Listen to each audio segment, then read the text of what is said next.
Nossa, estou demorando a começar a gravar, viu?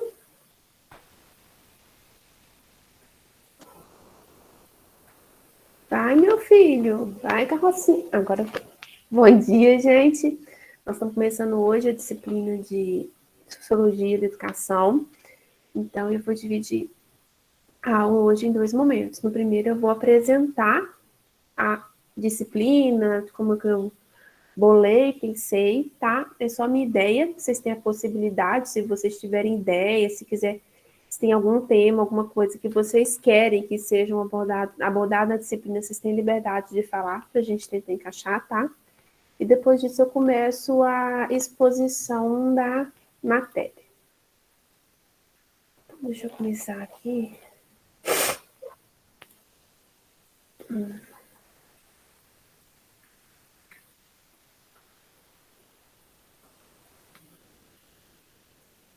Então, gente, essa disciplina que a gente está tendo aula agora é de Sociologia da Educação. O que é? É uma matéria que a gente tem 2 horas aula por semana, 40 horas aula de disciplina, né? Então, o que é a ementa dessa sociologia? O que a gente vai ver nessa sociologia? Com certeza, vocês vão ver ao longo da disciplina alguns nomes que vocês tiveram a oportunidade de ver no ensino médio. A gente faz uma conceituação de alguns autores que eu escolhi para trabalhar ao longo da disciplina, com o olhar voltado para a questão da educação, para a questão do ensino. Então, muitos desses autores têm contribuições em N outros campos, mas a disciplina, pela questão do tempo e pela natureza dela, dou um recorte e volto meu olhar para a educação. Então, a gente começa a disciplina tentando conceituar e delimitar o que é a sociologia, e a gente vai, a todo momento, fazer uma relação entre sociologia, educação e sociedade. Num determinado momento, não, ao longo de toda a disciplina, quando a gente for debater esses teóricos, vocês vão ver que a gente vai se aproximar muito da nossa realidade, mas vai chegar num determinado momento da disciplina que eu vou propor para vocês a gente dar uma olhadinha em sociólogos brasileiros e o que eles têm de contribuição para a gente, tá?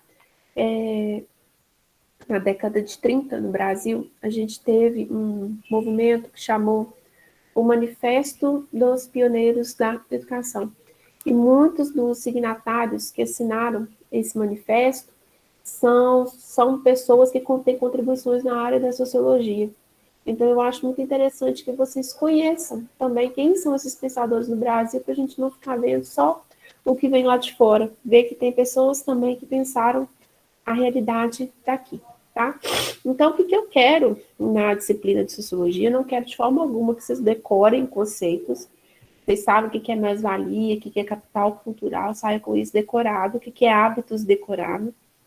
Lembro quando eu fiz uma das sociologias, eu decorei o conceito de hábitos, que é o conceito do Pierre Bourdieu.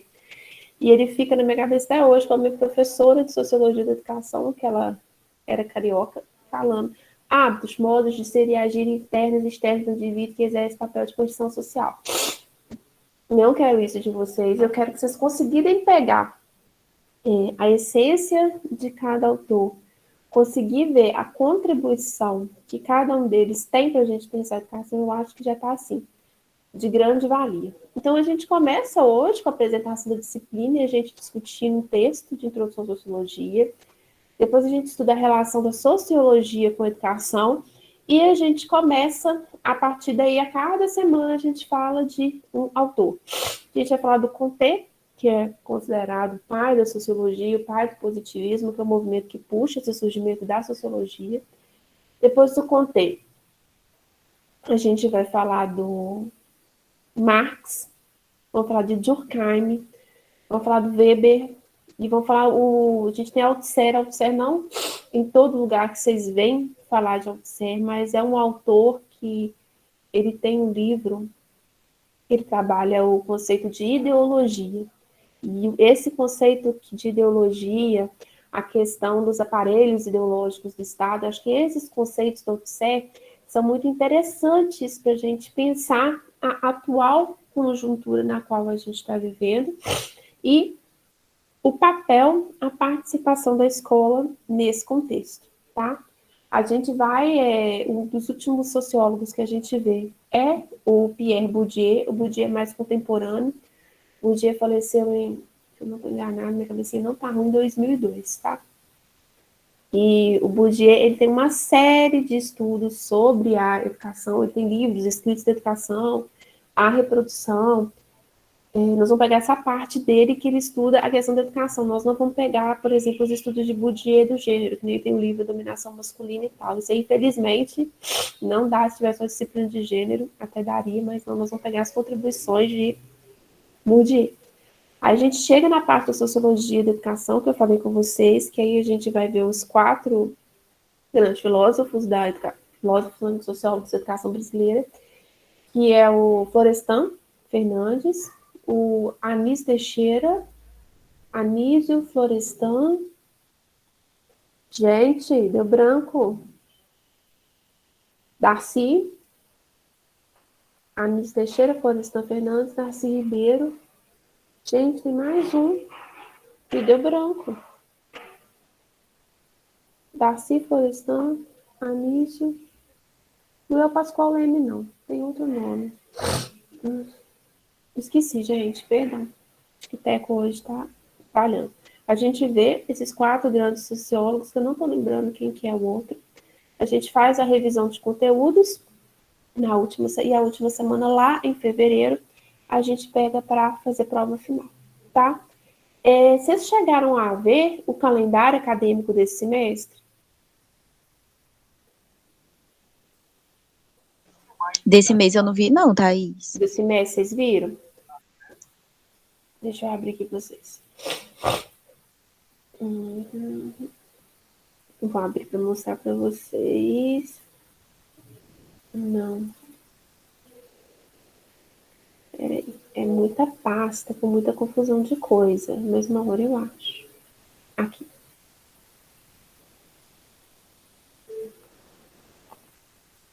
Nós estamos começando esse semestre agora, começou em 5 de outubro, né? Tem 2 dias. Então, nós estamos aqui, ó. Dessa forma. Gente, meu PDF está agarrando. É uma beleza, tem que dar um tempinho para ele pensar. Começamos aqui nosso semestre, dia 5, 11 e 12. Não haverá aula, recesso no calendário, tá? Novembro, 1 e 2, não haverá aula, recesso. 15 de novembro, feriado. Dezembro, nós vamos até dia 22 de dezembro, quarta-feira. Do dia 23 ao dia 2, nós vamos ter um recesso, tá? De final de ano. A partir do dia 3 de janeiro, a gente retoma as nossas atividades. Aí, se você tiver com sua vida toda em dia, provavelmente a partir daqui, ó, 4 de fevereiro, você já está de férias, tá? O semestre termina dia 14 de fevereiro e as provas finais serão 16 e 17 de fevereiro. Daí a gente entra de férias. As férias vão ser de 21 de fevereiro a 22 de março. Então a gente retoma aqui, ó, numa quarta-feira, 23 de março. Finalzinho de março a gente já começa o primeiro semestre letivo de 2022. Você tem alguma pergunta do calendário? Eu tenho. Eu tinha Diga. visto, eu não lembro se era nesse calendário, se era em outro, dentro do SIGA, que estava falando, marcando sábado letivo. Vai ter sábado letivo mesmo? Tem vários sábados letivos. Mas todo semestre tem sábado letivo, porque a gente não consegue fechar a quantidade de dias letivos e a carga horária que a gente pede, entendeu? Geralmente, quando tem sábado letivo, no meu caso, eu não dou aula nesse sábado letivo. O que eu faço? Naquela atividade da semana, às vezes eu coloco uma questão a mais para dar esse sábado letivo, eu coloco um texto maior para vocês lerem, entendeu? Às vezes, quando tem o sábado letivo, às vezes eu junto a carga horária de todos esses sábados letivos e proponho a análise do filme. Não necessariamente porque vai ter sábado letivo, precisa de ter aula, entendeu? Quando a gente tiver remoto, Eu pretendo fazer, eu estou fazendo assim, tanto que no semestre passado também vocês tiveram vários sábados letivos. Na hora que vocês pegam o lançamento de falta, vocês vão ver que tem dias que vocês não lembram de ter aula aqui, porque é sábado letivo. Só esse mês agora, todos os sábados são sábados. Dia 9, dia 16, dia 23, dia 30, todos são sábados letivos. Novembro também. Ok. Todos Deixa eu são... te falar. Se fosse presencial, a gente teria que ir lá no IF? Teria, né? Eu não sei te falar como funciona sábado letivo aqui, porque eu cheguei aqui no IF de Muriaé, estando na forma remota. Na instituição que eu trabalhava anteriormente, não. Geralmente eles fazem uma coisa diferente, alguma coisa no sábado letivo, mas não põe aula em todos os sábados letivos, não, entendeu? Todo lugar, todo calendário tem sábado letivo, senão a gente não consegue fechar a carga horária da disciplina e o percentual que a legislação pede. A gente põe os sábados letivos, entendeu? Mas geralmente é uma coisa ou outra. Não costuma se todo sábado letivo ter atividade, não. É um ou outro, tá? Mais alguma pergunta, gente? Vou continuar aqui, então. Que eu já falei. Informações importantes. Acho que vocês já acostumaram no semestre passado. Toda semana eu abro um conteúdo novo para vocês, tá? E nesse conteúdo tem uma atividade avaliativa que seja uma análise na charge, uma pergunta, uma questão aberta, alguma coisa assim. Eu dou, geralmente, o prazo mínimo de 10 dias para cada atividade que eu proponho. Eu pego o calendário e conto, tá? Essa disciplina, ela está mais ou menos dividida, a de sociologia, eu acho que a gente tem 30% de carga horária de encontro de momento síncrono, e o restante, ela está toda de forma assíncrona, de forma remota, tá? Então, não são muitos os momentos que a gente vai encontrar, não significa, eu não tenho assim uma periodicidade, pode ser que às vezes num mês a gente tenha mais momentos síncronos e outros não, porque eu olho o conteúdo, não tanto a distribuição do mês, tem conteúdo que eu acho que é essencial a gente ter momentos síncronos e outros que não, mas sempre vocês serão avisados com antecedência. Eu costumo abrir o conteúdo da semana no Siga na sexta-feira, então amanhã eu já estou abrindo o conteúdo da semana que vem, eu nunca deixo para lançar na semana. Sempre que tem momento síncrono na semana, vocês vão ser avisados na sexta-feira, antes vocês já estão avisados se vai ter ou não, tá? Participem dos momentos síncronos. Os momentos síncronos, eles são essenciais para a gente trocar ideia, para a gente poder ter contato, tá? Todo o conteúdo e as atividades das minhas disciplinas, elas acontecem somente pelo SIGA, tá? Aviso, não aceito atividade pelo WhatsApp. Não é ruindade minha, gente. Sabe o que acontece? Nessa questão da pandemia, o meu número pessoal virou um número de trabalho. E a gente recebe uma série de mensagens ao longo do dia. E pode ser que você me enviando o seu trabalho pelo WhatsApp, eu perca o seu trabalho. Entendeu? O WhatsApp ele não é um mecanismo institucional. Então, se você perdeu alguma atividade da minha disciplina, entre em contato comigo. Que eu vou provavelmente combinar com você um horário, vou deixar um período para reabrir o Siga para você postar a atividade lá. Pra vocês terem ideia, no final do semestre passado, meu celular do nada preteou a tela, queimou. Eu pedi uma semana de mensagem no WhatsApp. Imagina se no meio dessa uma semana tivesse atividade, de aluno tivesse as coisas, eu ia ficar louca, porque são coisas que eu não consegui recuperar. Então, assim, manda, se você perdeu a atividade, me chama, entre em contato. A gente vai combinar um jeito de eu abrir o Siga para vocês postarem. Atividade no WhatsApp não manda, porque eu não vou aceitar, tá? Esclarecimento de dúvidas. Eu estou à disposição para tentar ajudá-los da melhor maneira possível, com os meios que a gente tem no momento permitam. Estou à disposição de vocês de segunda a sexta, de 8 às 19 horas. Depois disso, eu não atendo, gente.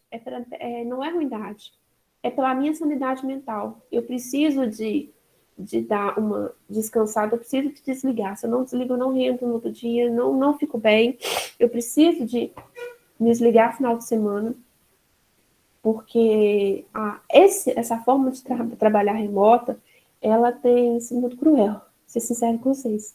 Às vezes, uma aula que vocês assistem no YouTube de 15 minutos, eu demoro no mínimo 6, 7 horas para produzir aquela aula. A aula não sai assim de uma hora para outra, entendeu? Então, quando chega esse horário, eu preciso de desligar, senão eu não consigo dormir bem, não me faz bem, é pela minha sanidade mental mesmo. Então, se você me mandar fora desse horário, eu vou te responder 7 horas da manhã, do outro dia eu já acordei, já tomei café, estou te respondendo. Mas passou desse horário, eu não respondo, porque é uma necessidade minha. Eu preciso de desligar, senão não sou ninguém, tá? Boa dúvida, alguma pergunta? Tá. Ô, Thaís, eu tô tendo experiência agora como que é montar uma aula, então eu te entendo. Eu preciso de desligar. Sério mesmo. Demoro muito para conseguir poder montar uma aula, poder montar uma atividade. E na forma remota é muito mais cruel, porque a gente tem que resumir muito o conteúdo. Que não adianta eu postar para vocês uma videoaula de 60 minutos, que ninguém tem saco para ficar 60 minutos na frente da tela assistindo a videoaula. Vamos combinar. Tem que pegar, sintetizar, fazer slide, gravar, é bem, sabe? Então, assim, eu preciso de desligar, foi um mecanismo que eu achei para poder dar conta. Então, eu acho que vocês têm alguma pergunta da disciplina, alguma expectativa, alguma sugestão?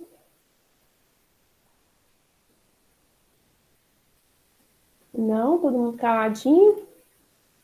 Ninguém se manifestou no chat? Faz com dias. Vou mostrar para vocês, gente, a situação que eu tô dando na aula. Ai, meu Deus, que amor. É muito difícil, Brasil. É difícil, cara. Falando que vocês trabalham remoto, não é brinquedo, não? Então. Vamos lá, para começar a discutir a sociologia.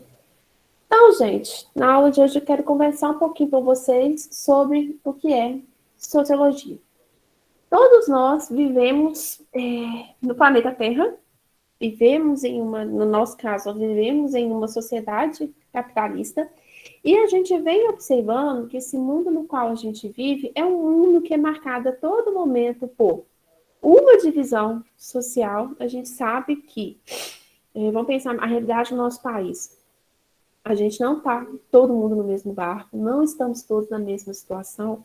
Ao iniciar uma corrida, nem todos começam do mesmo ponto. Existe uma divisão, uma segregação muito grande. A gente vive em permanente processo de conflito e de tensão. Afinal, como o próprio Marx diz, é o conflito e a tensão, esse choque que faz com que a sociedade se movimente. A gente pensar a todo momento, a gente se depara esse conflito em questão, não vendo somente como guerra, um conflito armado, mas a todo momento a gente vê um conflito e uma tensão. Pense nesse quadro, por exemplo, da pandemia que a gente viveu agora. Quantos conflitos a gente não viu no nosso âmbito das nossas relações pessoais, no âmbito político? Pegar, por exemplo, a gente teve o conflito para iniciar a vacinação. Há poucos dias a gente teve a questão da tensão de retira a possibilidade de adolescentes vacinar isso no âmbito mais geral. Se eu pensar numa tensão no conflito no âmbito pessoal, que é o caso que eu contei para vocês, eu pelejando com a criatura do meu pai para ele poder tomar a segunda dose da vacina, porque ele não queria tomar a segunda dose da vacina. Então, é um exemplo de como os conflitos e as tensões, elas estão presentes a todo momento no nosso mundo.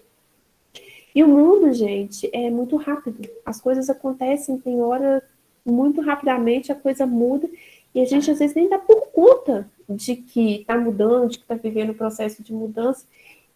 E essas são características do mundo que a gente chama de mundo globalizado. Então, quando você se pega se perguntando, por exemplo, como que a nossa sociedade surgiu ou ela se consolidou tal qual a gente vê como hoje?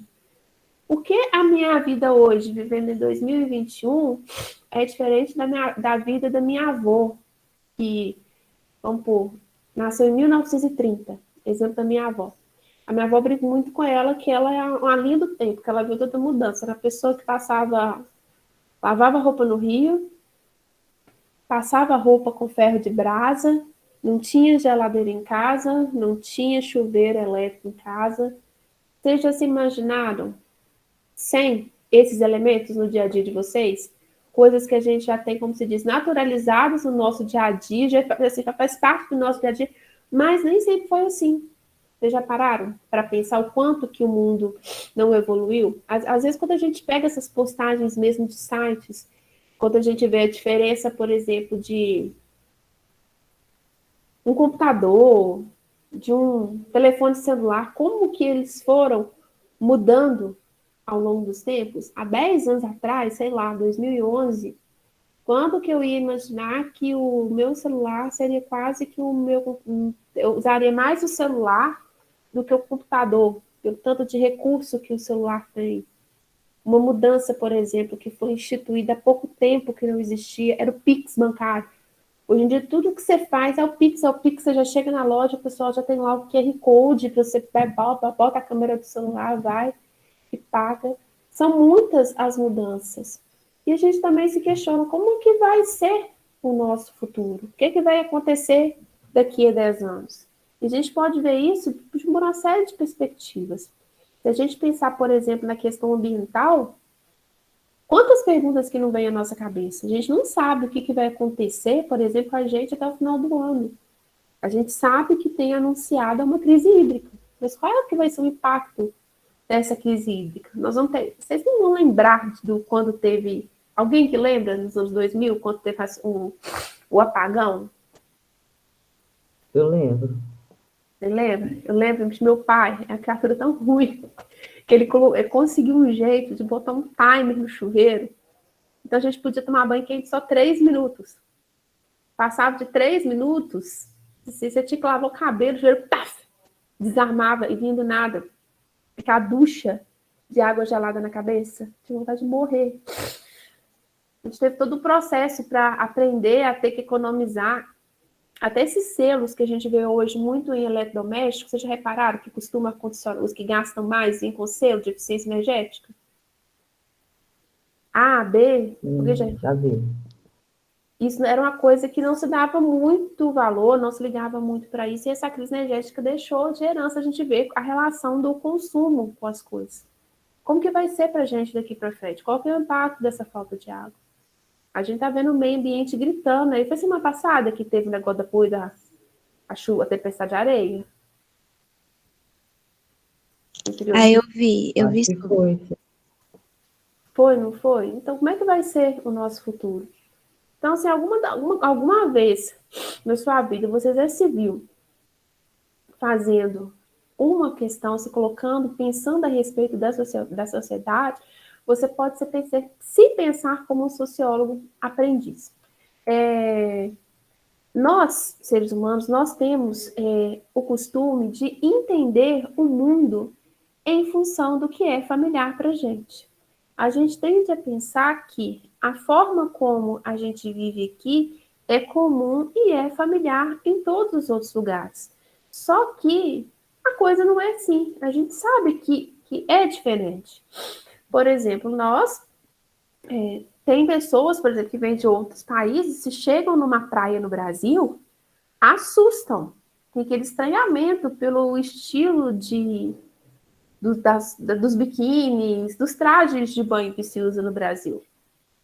A mesma forma como a gente vê, por exemplo, a questão da crise lá no Afeganistão, a gente vê com estranhamento as mulheres ter que andar todas cobertas.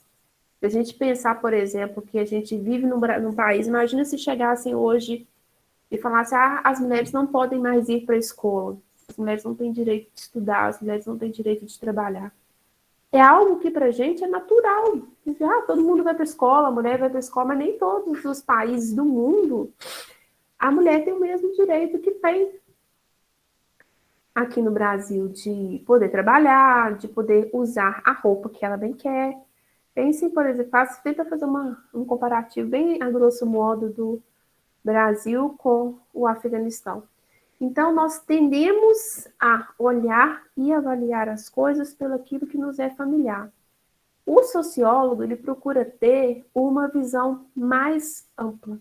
Ele tenta fugir dessa camisa de força do que lhe é natural, do que lhe é familiar, para tentar ver além.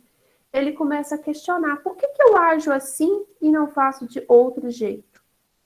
Por que só isso que eu acredito que é bom e por que aquilo que o outro fala não é bom? Por isso é tão natural aonde que eu vivo? Será que sempre foi assim? Eu já falo para vocês que essa coisa que a gente toma como natural, como normal, as coisas que estão no nosso cotidiano, que muitas vezes a gente não, muitas vezes, na maioria das vezes a gente nem para pensar, para raciocinar. Por exemplo, celular. Celular é algo assim super normal hoje no nosso dia a dia. A gente não se vê sem telefone. Mas há 20 anos, 30 anos atrás, isso aqui não existia, não fazia parte do nosso cotidiano, do nosso dia a dia. Todas as coisas, gente, que são normalizadas na nossa sociedade, elas são produto de processos, elas sofrem influência de fatores históricos de processos sociais. Se vocês pararem, por exemplo, a gente pensa na questão da vestimenta, pensa como que as roupas mudaram ao longo do tempo. A gente teve momentos recentes da nossa história que as mulheres não podiam usar calça comprida, que calça comprida era coisa de homem. Hoje é super normal você sair na rua e ver mulher de calça comprida. Toda mulher tem que seja, nem que seja um par de calças dentro do guarda-roupa, mas tem. Por exemplo, outra coisa também que a gente usa e não pensa. As mulheres usam sutiãs. Por que as mulheres têm que usar sutiã? Quando que isso foi? Isso não foi uma coisa que nasceu desde Adão e Eva, gente. Isso é um produto, uma construção social que foi feita. Já é naturalizado, tanto que a menina, na medida que vai desenvolvendo o corpo dela, a mãe já começa a ir dando sutiãs, a colocando sutiãs, a introjetando a ideia de que ela tem que usar, mas não é algo que, não é uma informação que é natural. É algo que foi produzido, é fruto de um processo social, é algo que tem história. Não é sempre foi assim. Então, muitas são as coisas que estão presentes no nosso dia a dia que a gente tem essa sensação de que sempre foi assim, mas a realidade é que nem sempre foi assim. Vocês têm alguma dúvida, pergunta, comentário?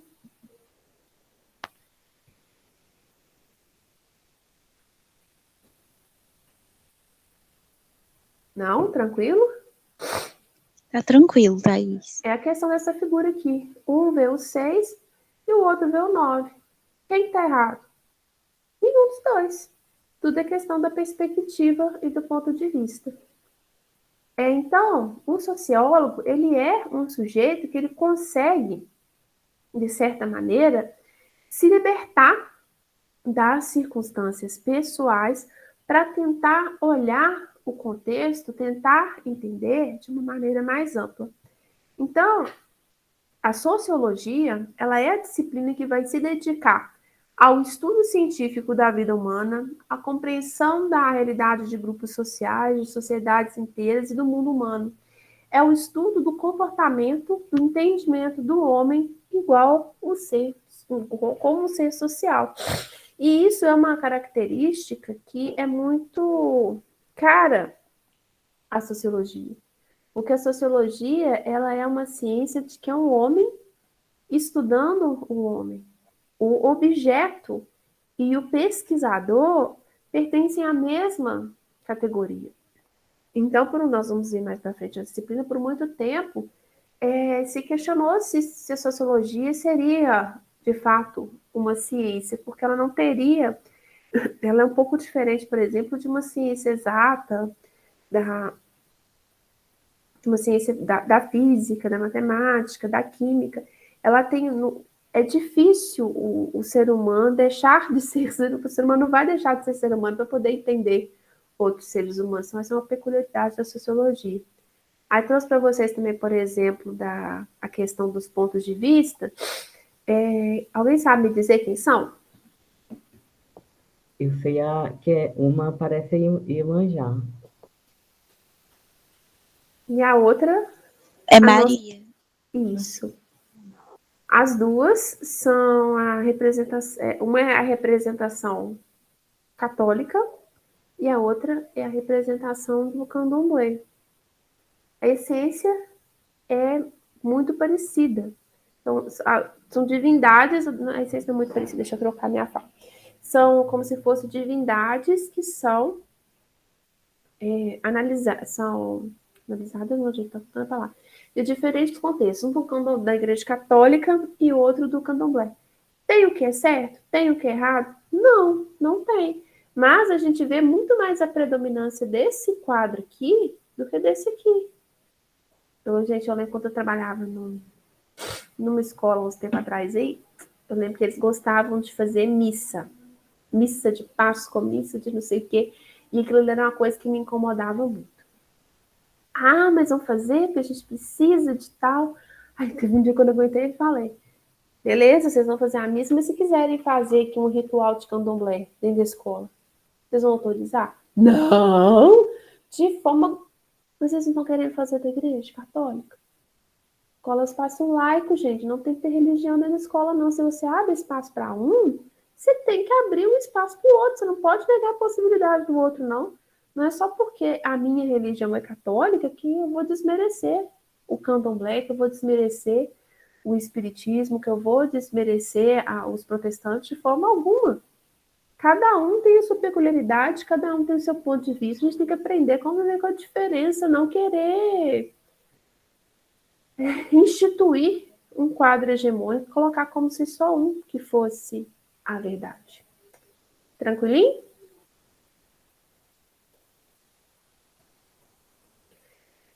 Uma coisa, um elemento muito importante para o sociólogo, segundo o Mills, ele fala isso no texto dele de 1970, é a imaginação sociológica.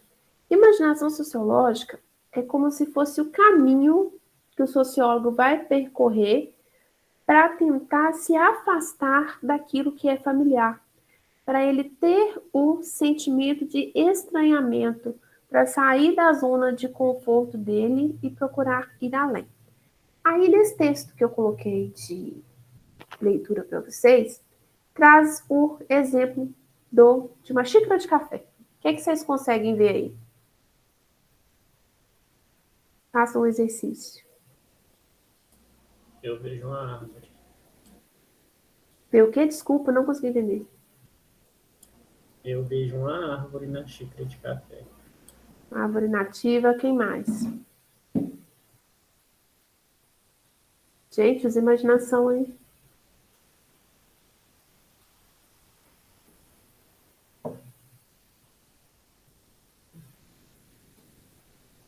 O que é o café, meu povo?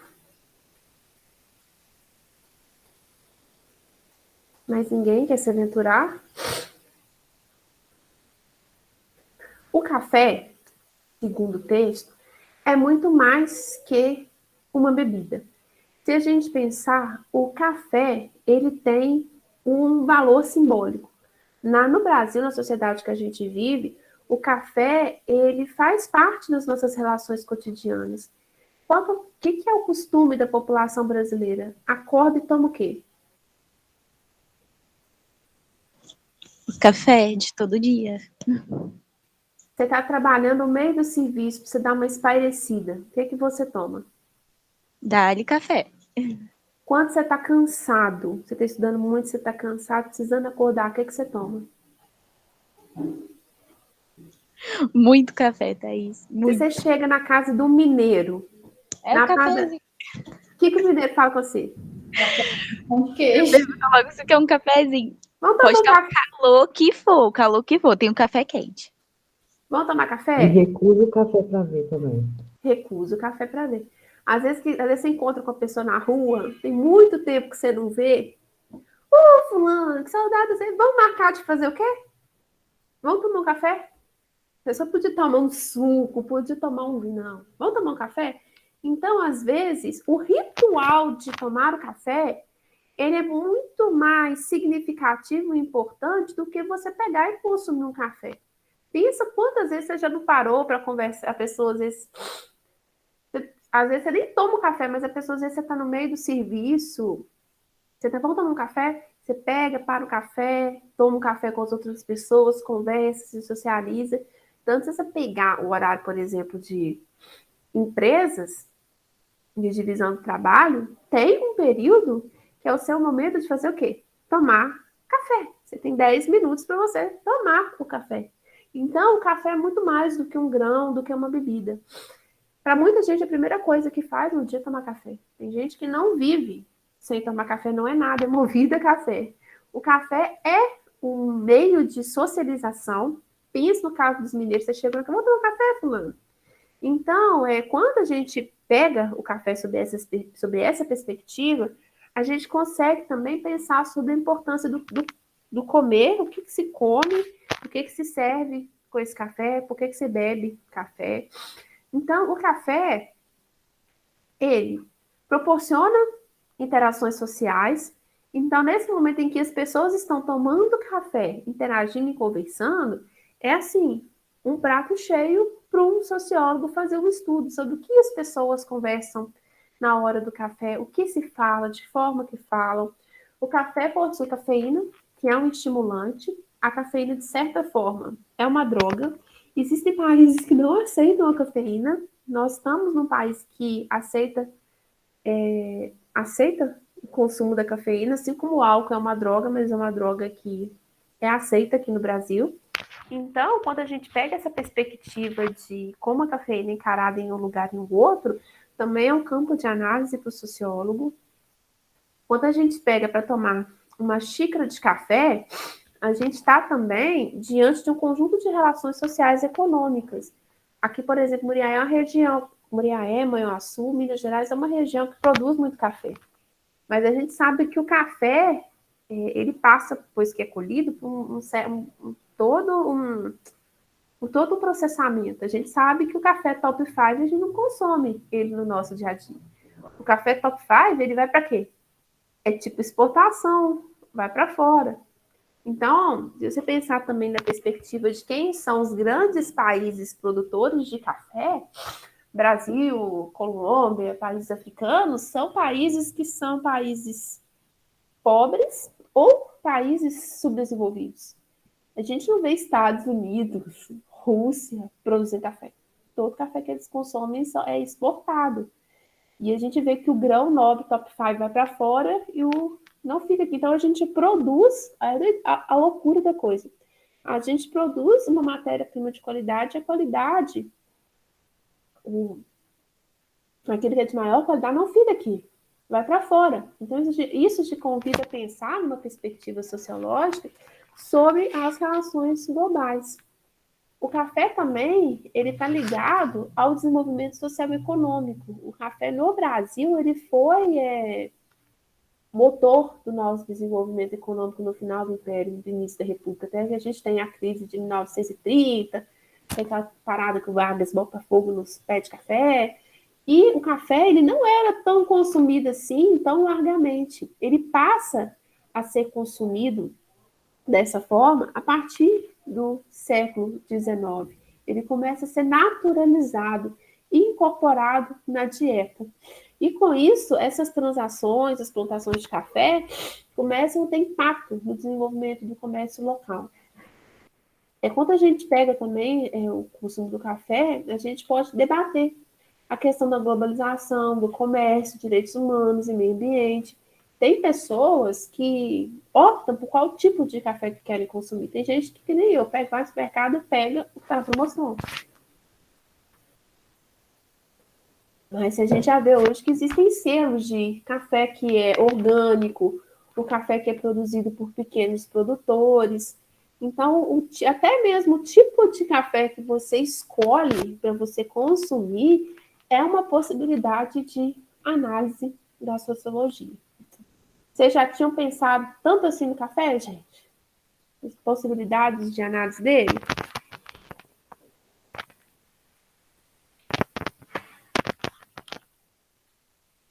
Estão me ouvindo? Oi, Thaís. Não, nunca pensei nisso.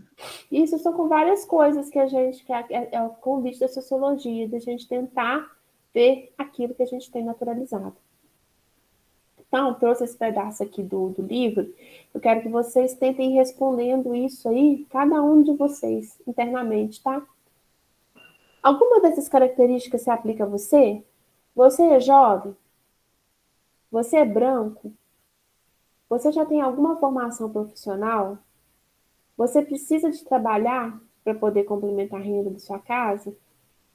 você quer encontrar um bom emprego quando você concluir a faculdade, mas você não tem a possibilidade de se dedicar unicamente a estudar, se você não sabe, você pode, nesse primeiro momento, não estar pensando, não tá tendo uma compreensão global do que é sociologia.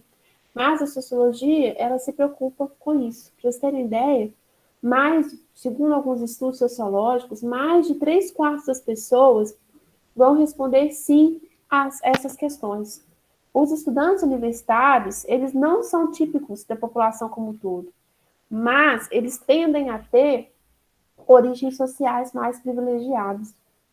Agora a gente vê um processo de interiorização, de expansão das universidades, apesar da gente ter um ministro da Educação que fala que a gente tem muita universidade, para que tanta universidade? Para que ensino superior, né? Para quê? Para quê? Para que precisa de existir isso, né? A gente ainda vê que em determinadas universidades, em determinados cursos, são origens sociais mais privilegiadas que vão fazer a faculdade. Vejam, agora a gente tem ainda hoje, tem, por exemplo, peraí, gente, deixa eu colocar o baby no chão. A gente tem hoje a política de cotas, que permite que muita. Antes de eu falar da política de cotas, o que vocês acham da política de cotas? Contra, a favor, não tem nada a dizer. Eu Eu acho sou a favor. que eu sou super a favor. É muito importante. Para mim, claro, respeito opiniões diferentes. Eu respeito, não. Eu acho que tem que ter sim. A política de cota permitiu que muita gente, que muitas vezes não teria a possibilidade de acessasse a universidade. A gente vê, por exemplo, o curso de medicina. O de medicina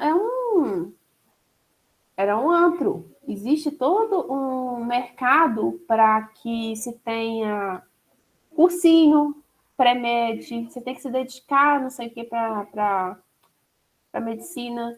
Vocês acham que essa é a realidade de todo mundo? Que todo mundo que deseja ser médico pode parar e se dedicar, pagar uma faculdade particular, que eu não sei quantos mil o mês que custa?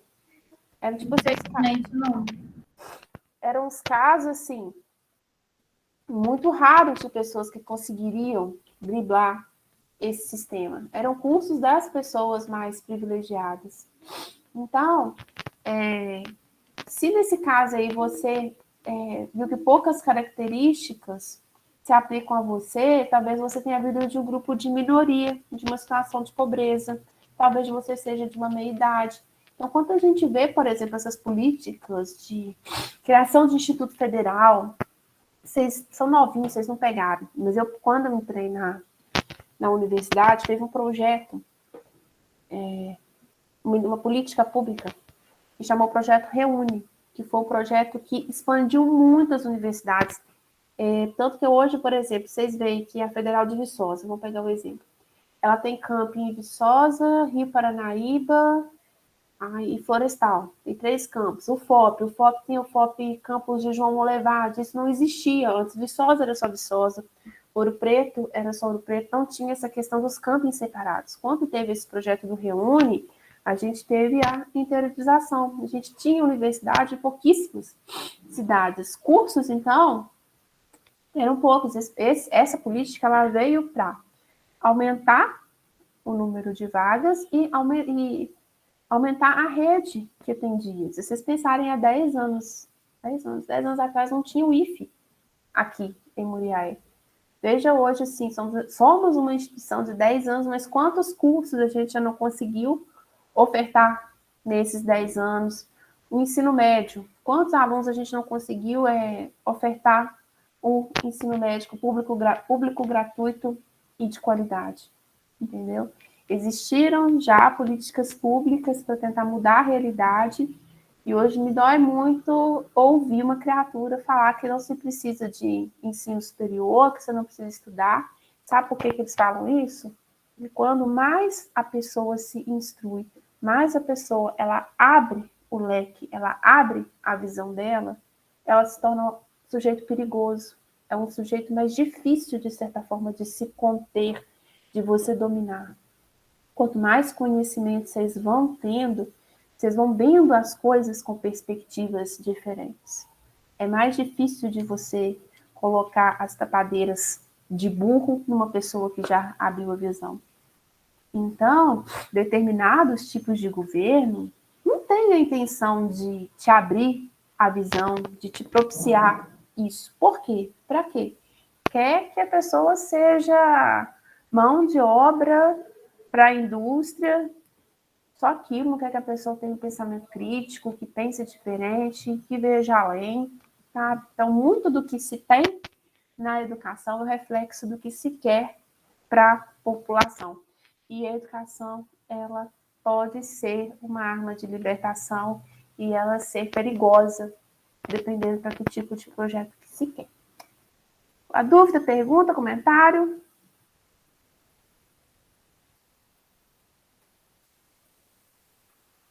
Então, eu acho que eu vou encerrar aqui, gente. Não, deixa eu continuar aqui.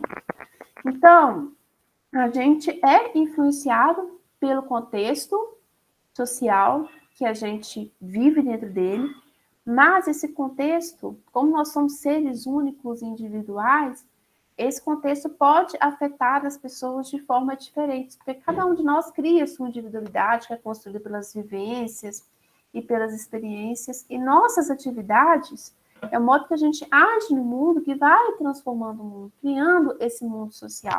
E a sociedade, ela está em constante processo de mudança. Nós não somos os mesmos que fomos em 1930. O mundo hoje está diferente. E a base desse processo de mudança são os seres humanos. Então, o contexto da nossa vida, ele não é uma junção aleatória de fatos ou atos, mas existem certas regularidades. E essas regularidades, elas surgem da maneira como nós agimos na relação que nós temos com o outro. Isso é o que a gente chama de estrutura social. Então, quando a gente pensa em sociologia enquanto a ciência, a sociologia ela pode ter um campo da microsociologia e da macrosociologia. A micro é aquela que estuda mais a questão do comportamento cotidiano, das relações interpessoais. Já a macro, ela quer compreender questões de grande escala. Por exemplo, economia, educação, e elas, apesar de terem algumas diferenças entre si, elas estão sempre interligadas. Não se trata apenas da gente coletar dados, mas saber como que isso acontece, sempre respaldado nas teorias e nos estudos de outros. Para vocês terem ideia, eu trouxe esse exemplo aqui. Quem aqui cuspiu pouco segunda-feira? Quem ficou desolado na segunda, na hora que bugou tudo? Eu fiquei de desespero, principalmente no Nossa, WhatsApp. crise existencial. Foi todo mundo pro Twitter, né? O Twitter tava bombando. Quem não sentiu o coraçãozinho assim, gente, mas tá chegando uma mensagem no WhatsApp, mas não tem uma notificação do Instagram? O que houve? Eu achei que era minha internet. Eu achei que era meu celular, já tava quase chegando. Eu queria me inter... Eu pago 200 megas pra não funcionar essa merda. Eu tava muito brava. E aí depois eu percebi que tinha caído. Esse exemplo do bug que teve segunda-feira, se a gente pensar numa perspectiva de micro-sociologia, como impactou cada pessoa que ficou sem rede social. Teve gente que nem não fez diferença nenhuma, nem se sentou violenta. Tem gente que ficou louco, ficou em crise de abstinência de rede social. Agora, se a gente pensar na questão macro, pensa tanto de gente que não impactou na economia. O Zuckerberg perdeu não sei quanto de dinheiro aí por conta do book de 7 horas. Nossa, influencers também perderam bastante.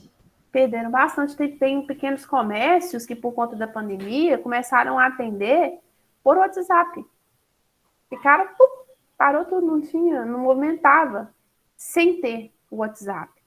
Então, por exemplo, o bug ele impactou tanto individualmente cada pessoa, como de uma forma mais ampla. E é nessa pegada aí que a sociologia nos convida a pensar.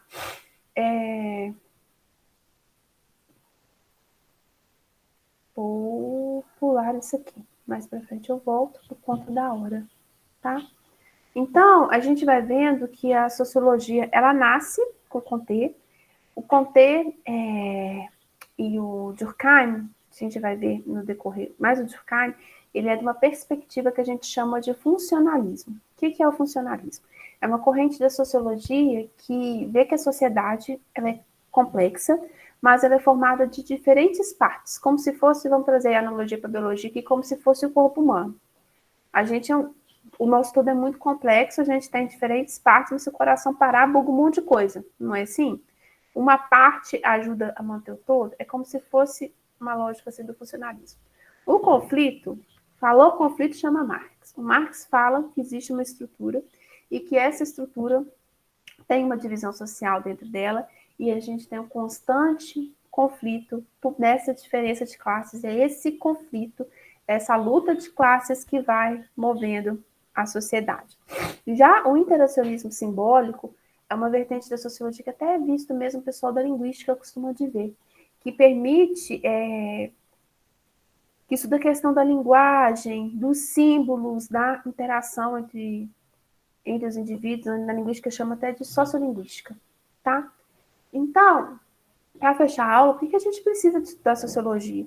Porque é através da sociologia que a gente consegue tomar consciência de que existem diferenças. O mundo não é só aquilo que está ao nosso, aquilo que é visível aos nossos olhos, existe muito além. A sociologia também ela te possibilita avaliar o resultado de iniciativas políticas, de políticas públicas. É uma área do saber que te auxilia no autoesclarecimento, na autocompreensão de uma série de fatos e de questões. Dúvidas, perguntas? Fiquei até demais com vocês hoje. Tá de boa, Thaís. Então, gente, para a primeira aula era isso, tá? Já deixei tudinho lá no CIAA. Semana que vem nós não temos encontro síncrono. Vai ser uma gravação que eu vou deixar lá no Siga. E qualquer coisa, eu estou à disposição de vocês podem chamar, tá? Obrigada pela participação de vocês e até o nosso próximo encontro. Ô, Thaís, Diga. vai ter momento síncrono de didática? Sim, semana que vem. Ah, tá. Então tá bom, então. Eu vou abrir a plataforma amanhã, mas já está tudo configurado lá. Você já deve ter visto que tem atividade aparecendo, né? Sim, vi. Porque eu já deixei configurado 15, eu consegui deixar 15 dias configurado. Então, E tem a avaliação lá, mas a avaliação é que tem que marcar no CIGA mesmo, né? De sociologia. Apareceu lá a primeira avaliação de sociologia. não, aquilo ali, gente, primeira avaliação, vocês abstraem. É que eu preciso Igual do semestre passado mesmo. Eu preciso fazer plano de ensino, e no plano de ensino, para poder registrar, eu preciso de deixar marcada uma avaliação. Então, eu pego uma data aleatória, primeira que eu vejo no calendário, bato o olho dia de prova e coloco, tá? É só para constar no papel. Então tá bom, então. Tá? Tem prova não, para ficar tranquilos. Não, tem prova só para constar. Acho que é isso, então, gente. Beijo, então, para vocês. Bom final, boa sorte aí, força para nós para esse final de semana. E a gente se vê na didática da semana que vem, tá? Aguardo vocês e aguardo o memorial didático de vocês, viu? Escrevam pensando, refletindo, que nós vamos voltar nele várias vezes na disciplina. Esqueci de falar isso. Tchauzinho, gente. Tchau, Thaís. Bom dia.